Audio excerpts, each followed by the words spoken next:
नमस्कार, सीएनबीसी आवाज पर आपका स्वागत है। मैं हूं आपके साथ मनोज श्रीवास्तव। एक बार फिर हम लेकर हाजिर हैं आपके लिए खास शो, जिसमें मिलेंगे आपके निवेश से जुड़े सवालों के जवाब। आपके निवेश और ट्रेडिंग से जुड़े सभी सवाल आप हमें 7045220000 पर व्हाट्सएप कर सकते हैं। आपके पसंदीदा शो फेसबुक और एक्स पर लाइव भी रहता है, तो आप वहां पर भी हमें अपने सवाल भेज सकते हैं। शो के दौरान सोशल मीडिया पर आपके भेजे सवालों पर हमारे एक्सपर्ट लाइव जवाब देंगे। और आज हमारे साथ हैं ट्रेडर और मार्केट एक्सपर्ट अमित सेठ। अमित जी, बहुत बहुत स्वागत है आपका सीएनबीसी आवाज पर। जी नमस्कार मनोज जी, एंड नमस्कार to all the CNBC viewers. जी, तो अमित जी, आगे हम बातचीत शुरू करें, कॉलर्स की क्वेरी ले। इससे पहले आज के बाजार का थोड़ा हाल देख लेते हैं। निफ्टी वीकली एक्सपायरी पर बाजार में दबाव दिखा। सेंसेक्स निफ्टी गिरावट के साथ बंद हुए। बाजार में आज कैसा रहा कारोबार, पूरा हाल बता रहे हैं आशीष चतुर्वेदी। देखिए, अच्छे ग्लोबल संकेतों के चलते मार्केट्स में तेजी के साथ शुरुआत तो हुई थी। हालांकि ऊपरी स्तरों पर देखें तो थोड़ा सा दबाव देखने को मिला। खास बात यह भी है कि आज निफ्टी के कॉन्ट्रैक्ट्स की वीकली एक्सपायरी, ऐसे में आमतौर पर थोड़ा सा उतार चढ़ाव मार्केट में रहता ही है। लेकिन बहुत सारे स्टॉक्स हैं जो अपने ऑपरेशनल नंबर्स पर रिएक्ट कर रहे हैं। ज़्यादातर बैंक्स के नंबर्स आ चुके हैं और कंज्यूमर सेंट्रिक कंपनीज की तरफ से भी देखें तो आंकड़े अच्छे देखने को मिले। लेकिन आज का मार्केट आप देखें तो ऑफ हाइस का एक्शन वाला था और इनमें से सबसे ज़्यादा देखिए एक्शन आपको नजर आया ट्रेंड में, जहां पर दिन के दौरान ऑलमोस्ट आप ये समझ लीजिए कि 10% की गिरावट नजर आई। कारण ये है कि लगातार जो ग्रोथ धीमी पड़ती जा रही है, इससे निवेशकों को चिंता है और स्टॉक में बड़ी गिरावट रही। रिलायंस कल लाइफ हाई टच किया था, लेकिन आज ऑफ हाइस का एक्शन देखने को मिले। एकाएक 5% की गिरावट और इसका भी असर आपको मार्केट्स पर देखने को मिला। वहीं बात करें बैंक्स की, तो बैंक्स में कंपेरेटिवली बेटर अपडेट्स आ रहे हैं। चाहे आप एक्सिस बैंक को देखें, आईसीआईसीआई बैंक को देखें, और छोटे बैंक्स में डीसीबी बैंक, यहाँ पर भी बढ़त के साथ क्लोजिंग देखने को मिली। और लगातार जो टोबैको स्टॉक्स हैं, यहाँ पर गिरावट का सिलसिला जारी है। कंटिन्यूस कट देखने को मिल रहा है। चाहे आप आईटीसी को देखें या गॉडफ्रे फिलिप्स, दोनों गिरावट के साथ बंद हुए। फार्मा स्टॉक्स में कंपेरेटिवली बेटर एक्शन देखने को मिला। डिविस लैब्स, जिसकी सुबह हमने चर्चा भी की थी, आप स्ट्राइड्स फार्मा को देखें, लुपिन को देखें, अपोलो हॉस्पिटल्स, यहाँ पर बढ़िया एक्शन नजर आए। लेकिन साथ में मेटल स्टॉक्स हैं जहाँ पर दोनों तरफ के मूव्स हैं। अगर आप बेस मेटल्स को देखें, जैसे नाल्को, हिंदुस्तान कॉपर, हिंदुस्तान जिंक, हिंडाल्को, इनमें तो तेज़ी देखने को मिली। लेकिन खबरों के चलते स्टील स्टॉक्स में ऑफ हाइस का एक्शन नजर आए। टाटा स्टील है, सेल है, जेएसडब्ल्यू स्टील जैसे स्टॉक जो है ऊपरी तरफ से यहाँ पर थोड़ा सा दबाव नजर आया। अच्छा, अब बात करते हैं एफआईआईज, डीआईआईज की। एफआईआईज ने 107.63 करोड़ की बिकवाली की है। वहीं डीआईआईज ने 1749, करीब 1750 करोड़ की खरीदारी की है। और अब देखते हैं कि कल क्या ट्रेंड रहने वाला है हमारे एक्सपर्ट के नज़रिए से। अमित जी, क्या ट्रेंड्स देख रहे हैं आप? जी मनोज जी, अगर हम निफ्टी की बात करें तो पिछले 4-5 दिनों की जो हमने थोड़ी बहुत गिरावट यहाँ पे देखी है, उसके बाद निफ्टी ने एक सपोर्ट लिया है अपना 50-डे एक्सपोनेंशियल मूविंग एवरेज में कल के सत्र में, जो कि लगभग 26,120 के आसपास आता है। थोड़ा 3 दिनों से निफ्टी एक साइडवेज रेंज में कंसोलिडेशन कर रहा है। फिलहाल कोई घबराने की बात नहीं है। जब तक 26,100 इंटैक्ट है, I think it is still a buy on dip market. लेकिन अगर हम कहें कि यहाँ पे मोमेंटम वापस कहाँ रिज्यूम होगा, तो एक बार हमें 26,200 के ऊपर क्लोज करना पड़ेगा, क्योंकि वहां पे हमारा 10 और 20 डे मूविंग एवरेजेस है। तो जोन अच्छी है। अगर 26,100, 26,080 होल्ड करता है तो I think it's a good zone to buy on dip और अपनी पोजीशन कैरी करे। रही बात निफ्टी बैंक की, यहाँ पे हमने काफी आउट परफॉर्मेंस देखा है, लेकिन पिछले 2-3 दिनों से यहाँ पे भी एक ऑर्डरली पुल बैक देख रहे हैं। तो इसका भी अहम सपोर्ट लगभग 59,900 के आसपास आता है, जब जहां पे हमारा 20 डेमा प्लेस्ड है। जब तक ये लेवल्स इंटैक्ट है, again it's a buy on dip market. कोई भी डिप आया इसे बाय करें। ओवरऑल ट्रेंड इंटैक्ट है जब तक 59,900 चार्ट्स पे होल्ड करता है निफ्टी में। कोई रिकमेंडेशन आपकी? जी, आज के सत्र में हमने इंश्योरेंस, आईसीआईसीआई लॉम्बार्ड जैसी कंपनियों में काफी अच्छा एक प्राइस ट्रैक्शन देखा। ये स्टॉक अगर हम वर्चुअली देखें तो एक अच्छे खासे एक कंसोलिडेशन के बाद बाहर आ रहा है। अच्छा खासा 1-1.5 महीने का consolidation closer to moving averages था, तो एक कंसोलिडेशन रेंज ब्रेकआउट है। इसे बाय करें। हमारा यहाँ पे स्टॉप लॉस रहेगा 90 का और टारगेट्स रहेंगे 2050 के। जी, तो 2050 के लिए रिकमेंडेड है आईसीआईसीआई लोम्बार्ड। और अब हम चलते हैं अपने निवेशकों के पास, कॉलर्स के पास, और लेते हैं इनकी क्वेरी। सबसे पहले सूरत से हमारे साथ हैं केनिल पटेल। बहुत बहुत स्वागत है आपका केनिल। पूछिए, आपका क्या सवाल है? हेलो जी, सवाल पूछिए। हेलो जी, मेरे पास केन्स टेक्नोलॉजी है 4100 के भाव से ओके 121 तैयार है और मैं 6 मंथ्स के लिए इसे होल्ड रख सकता हूँ। ओके, तो 6 महीने का मूड बनाकर बैठे हैं। केन्स टेक्नोलॉजीज है 4100 के भाव पर लिया है। अमित जी, क्या सलाह रहेगी इनके लिए? जी देखिए, ओवरऑल स्ट्रक्चर केन्स टेक्नोलॉजीज का वीक है। Stock continuously 200 day exponential moving average के नीचे ट्रेड कर रहा है और जब भी हमने बाजार में जहां तेजी देखी वहां पे ये साइडवेज टू नेगेटिव ही रहा है। आज के सत्र में हमने यहाँ पे एक और 5% का क्रैक देखा है, may be due to some fundamental news. But ये एक अहम लेवल है, अगर 3750 टूटता है तो फिर यहाँ पे और भी ज्यादा हम गिरावट देख सकते हैं। वीक काउंटर है। सलाह ये है कि कोई भी अगर बाउंस आता है जहां पे आपका लॉस कम हो तो आप यहाँ से निकलने की कोशिश करें। जी, तो फिलहाल यहाँ से लॉस कम करके निकलने की सलाह है। और संतोष सिंह साहब हमारे साथ जुड़ गए हैं टाटा नगर से। संतोष जी, नमस्कार, पूछिए अपना सवाल। नमस्कार सर, मेरे पास त्रिवेणी इंजीनियरिंग का शेयर्स है @ 494 और क्वांटिटी 7260 है। क्या करना चाहिए इसमें? कब तक ये वापस उस रेंज में आ पाएगा? आपने कब लिया था और क्या सोच के लिया? ये वो इंट्राडे के लिए लिया था बट निकल नहीं पाया और ये कंटिन्यूअसली नीचे चलता जा रहा है। ओके, ठीक है। फिर भी 330 से 400 रिकवर हुआ है तो अभी ओके ओके, ठीक है। अमित जी, त्रिवेणी इंजीनियरिंग पर क्या सलाह रहेगी आपकी? जी देखिए, परफेक्टली स्टॉक एक बेस से बाहर आया था, जैसे कि इन्होंने कहा कि 400 के लेवल्स दिखाए थे, लेकिन उसके बाद हम पिछले 6-7 दिनों से यहाँ पे कंटिन्यूअस पुल बैक देख रहे हैं। हमारा अहम सपोर्ट आता है 367 370 के आसपास, जहाँ पे हमारा 50 डे और 200 डे मूविंग एवरेज का एक सपोर्ट है। तो जब तक 365 इंटैक्ट है मैं इसको एक पुल बैक की तरह ही ट्रीट करूंगा, लेकिन अगर 365 टूटता है तो यहाँ दिक्कतें बढ़ सकती हैं। तो पोजीशन अगर आपने होल्ड करनी है तो एक 365 का स्ट्रिक्ट स्टॉप लॉस लगा के रखें। जी, तो एक स्टॉप लॉस रखें और देखें, थोड़ा इंतज़ार करें अगर आपको इंतज़ार करना है तो। वैसे आपके लिए बात स्पष्ट है। पढ़ते हैं आगे। दीपक शर्मा साहब हैं जोधपुर से हमारे साथ। दीपक जी, पूछिए अपना सवाल। जी नमस्कार सर, दीपक शर्मा बोल रहा हूँ जोधपुर से। जी नमस्कार सर, मेरा ये था कि मेरे पास यूको बैंक के शेयर हैं लगभग 10,000 और उसका लगभग 31। तो क्या राय रहेगी आपकी? तो ये कब लिया है आपने और कितने समय के लिए सोच के लिया था? लॉन्ग टर्म के लिए सोच के लिया है, लगभग 6 मंथ हो गए। अमित जी, 31 रुपए के भाव पे लिया है यूको बैंक, क्या करें? जी देखिए, पीएसयू बैंक्स ने रिसेंटली हमने बहुत अच्छी रैली देखी। लाइक यहाँ पे अगर हम स्पेसिफिकली बात करें, State Bank of India, Bank of India, Union Bank, Indian Bank, Bank of Baroda, इन सब बैंक्स ने काफी अच्छा प्रदर्शन किया है। लेकिन अगर हम यूको बैंक की बात करें तो ये सबसे वीकेस्ट स्टॉक है पीएसयू बैंक सेक्टर में, जहां सारे पीएसयू बैंक्स मेजोरिटी एक ट्रेंड अप ट्रेंड में है, हाई लोज बन रहे हैं। वहां पे हम देख रहे हैं कि यूको बैंक एक सस्टेन्ड प्रेशर में है, 200 एक्सपोनेंशियल मूविंग एवरेज से एक लंबे अरसे से नीचे है।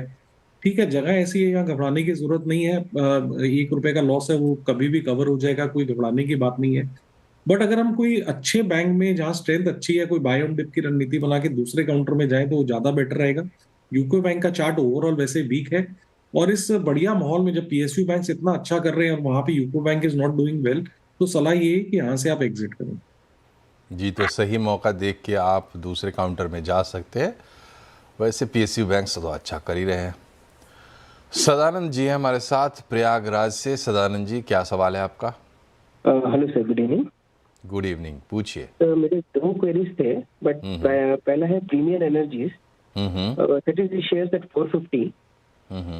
तो करंटली न्यूज में एफएनओ में आने की वजह से इसमें बहुत ज्यादा डाउनफॉल है अभी। ये एक समय 1100 प्लस में भी था, तो अभी क्या वापस उस स्तर पर जा सकता है, इससे एग्जिट करना बेटर रहेगा?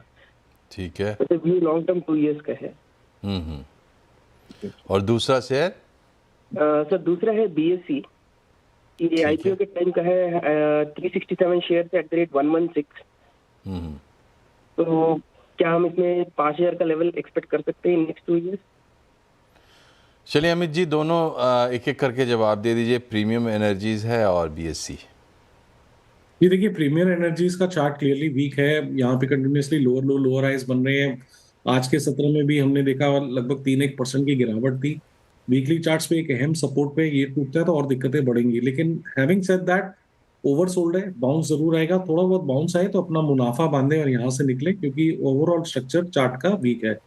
रही बात BSE की, BSE बिल्कुल होल्ड करने की सलाह है। BSE का स्ट्रक्चर काफी पॉजिटिव है, medium to long term charts काफी बेहतरीन है यहाँ पे।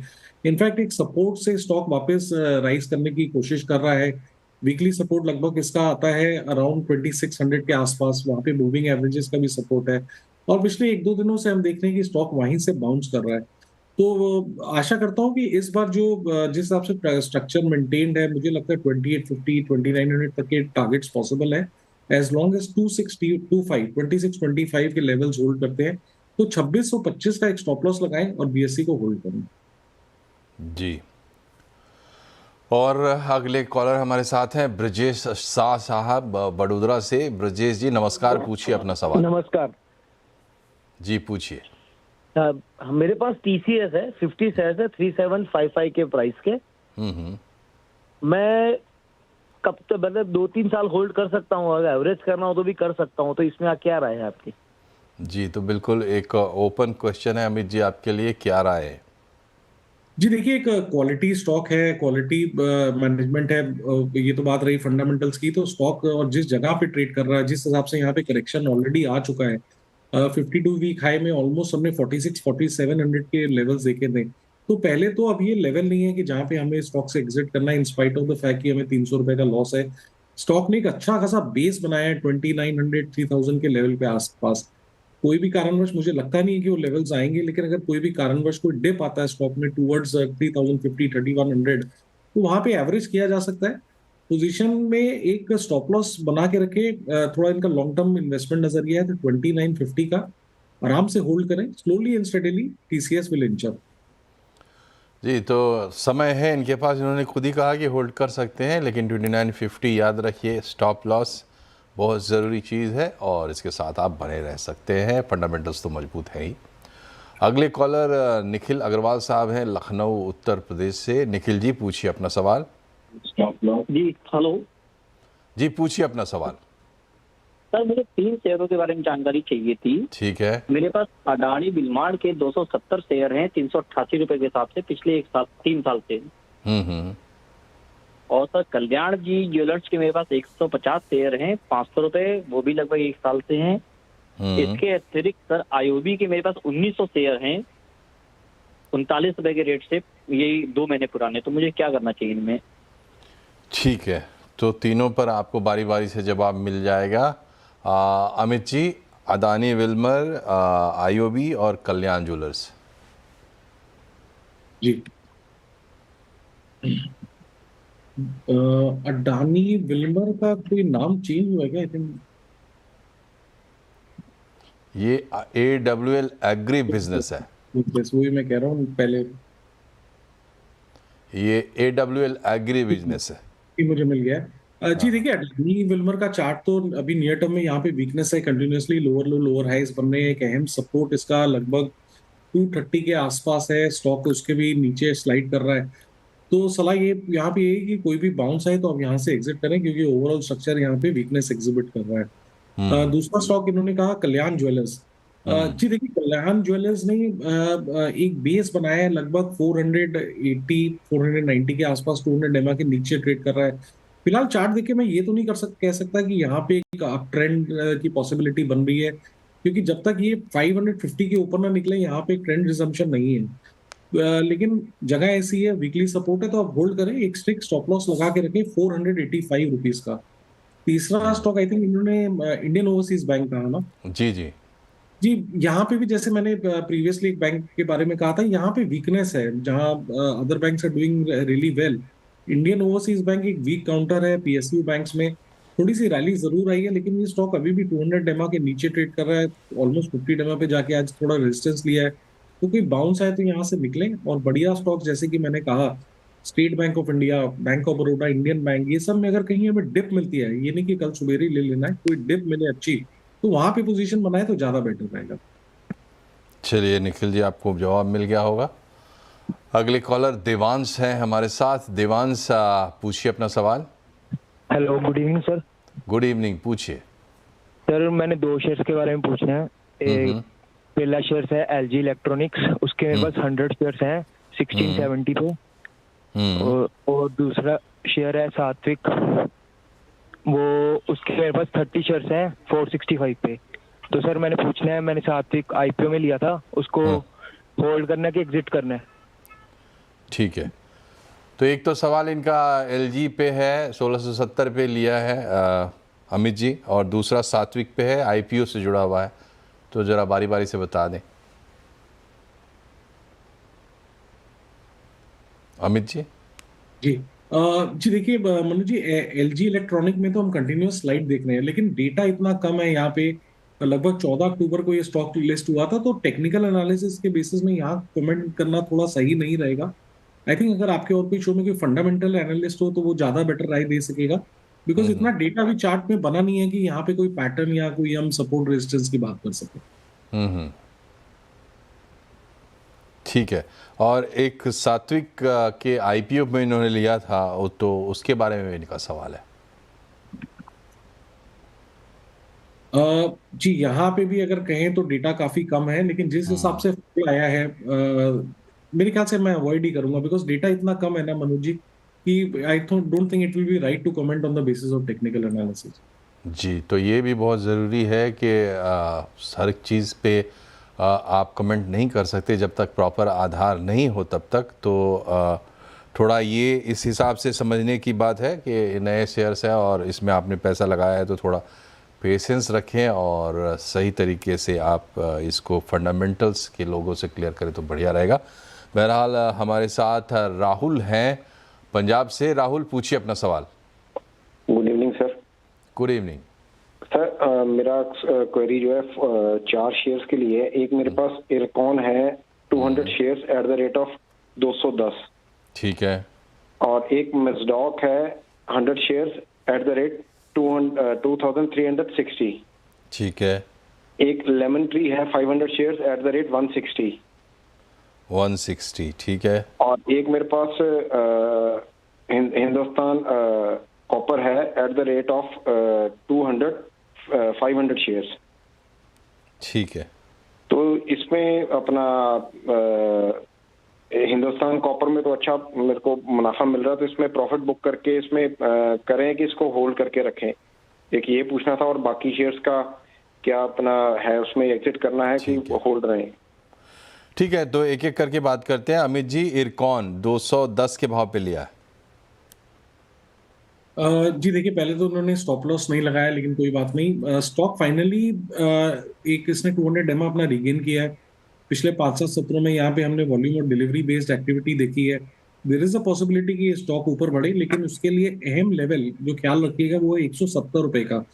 ये पैटर्न जिस हिसाब से बना है, यहाँ पे एक फ्लैग पैटर्न का ब्रेकआउट ड्यू है, लेकिन उसका लेवल जो नेगेशन लेवल आता है वो 170। अगर 170 टूटा तो पैटर्न फेल हो जाएगा। तो आप 170 का स्टॉप लॉस लगाएं और इरकॉन को आप होल्ड करें। दूसरा इन्होंने कहा मजगांव डॉक। जी देखिए, मजगांव डॉक में भी हमने काफी कंटिन्यूअस फॉल देखा है। स्टॉक अभी भी 200 डेमा के नीचे है, बट रिसेंटली हमने यहाँ पे थोड़ा सा एक प्राइस और वॉल्यूम बेस्ड एक्शन देखा है। जब तक ये स्टॉक 2650 के ऊपर ना निकले, थोड़ा सा साइडवेज टू कंसोलिडेशन मोड में ही है, लेकिन आप यहाँ पे 2400 रुपीज का स्टॉप लॉस लगाएं और इसे होल्ड करें। तीसरा इन्होंने कहा लेमन ट्री। देखिए, लेमन ट्री क्लियरली एक वीक काउंटर है। पिछले 6-7 दिनों से यहाँ पे हम लेमन ट्री में गिरावट देख रहे हैं। इस गिरावट में स्टॉक ने अपना 200 डेमा भी ब्रेक कर दिया है। डेली चार्ट्स देखें तो लोअर लो लोअर हाइज है, तो स्ट्रक्चर थोड़ा सा वीक है। यहाँ पे कोई भी उछाल आए यहाँ से निकलने की कोशिश करें। ठीक है। और एक चौथा हिंदुस्तान कॉपर पर भी इन्होंने सलाह मांगी है। जी देखिए, हिंदुस्तान कॉपर काफी स्ट्रॉन्ग चार्ट है, लेकिन यहाँ पे हमने एक अच्छी खासी रैली ऑलरेडी देख ली है। स्टॉक 385 जो कि लगभग 18 दिसंबर का था, वहां से एक पैराबोलिक राइज देखो 565 तक पहुंच गया है। तो पहले आधी पोजीशन में तो मेरे हिसाब से कुछ मुनाफा मानना चाहिए। साइन ऑफ वीकनेस नहीं है, लेकिन क्योंकि इतनी बड़ी रैली हुई तो पुलबैक कभी भी आ सकता है। तो इन परिस्थितियों में आप अपना ट्रेलिंग प्रॉफिट को एक ट्रेल करें, एक स्टॉप लॉस लगाएं, बैलेंस पोजीशन में 550 का स्टॉप लॉस लगाएं और पोजीशन को ट्रेल करें। जी, तो 550 के स्टॉप लॉस के साथ आप पोजीशन को ट्रेल कर सकते हैं। फिलहाल एक छोटे से ब्रेक के लिए हमें यहाँ रुकना होगा, तुरंत हाजिर होते हैं, बने रहिए हमारे साथ। ब्रेक के बाद एक बार फिर से आपका स्वागत है CNBC आवाज़ पर। हम ले रहे हैं अपने व्यूअर्स की क्वेरीज, उनके निवेश पर एक्सपर्ट्स की सलाह ले रहे हैं। हमारे साथ अगले कॉलर जुड़ गए हैं आशीष मोहाली से। आशीष, पूछिए अपना सवाल। जी good evening sir. Good evening. जी मैं जानना चाह रहा था रिगार्डिंग बर्जर पेंट्स। करीबन 2 साल से मैं होल्ड कर रहा हूँ इसको। अच्छी क्वांटिटी है मेरे पास 50 के लॉट में। मेरी जो बाइंग है वो 600 प्लस की है, 610 612 की। फंडामेंटल्स अच्छे थे, मुझे गाइड करें प्लीज कि इसको भी होल्ड करें या स्टॉप लॉस करके निकल जाना चाहिए इससे बाहर। ठीक है, क्या राय है आपकी अमित जी बर्जर पेंट्स पे? जी देखिए, बर्जर पेंट का अगर हम चार्ट देखें तो साइडवेज टू नेगेटिव एक कंसोलिडेशन पैटर्न में है। स्टॉक बेसिकली कुछ कर नहीं रहा है। पिछले 1.5 साल का अगर हम डेटा देखें तो नीचे में 500 और ऊपर 600 के आसपास जाता है और वहां से फिर फिजल होकर नीचे आ जाता है। तो ये एक लंबा कंसोलिडेशन चल रहा है स्टॉक में और यहाँ पे कोई विशेष मोमेंटम अगर हम कहें पॉजिटिव या नेगेटिव साइड पे भी नहीं है। 100 रुपए के दायरे में स्टॉक घूम रहा है। तो अब जो जगह पे स्टॉक है यहाँ पे तो मैं नहीं कहूंगा अपना कोई लॉस बुक करें, क्योंकि ऑलमोस्ट सपोर्ट के आसपास आ गया, जहां से कंसोलिडेशन होता है उसके आसपास है। तो 500 रुपए का एक स्टॉप लॉस लगाएं।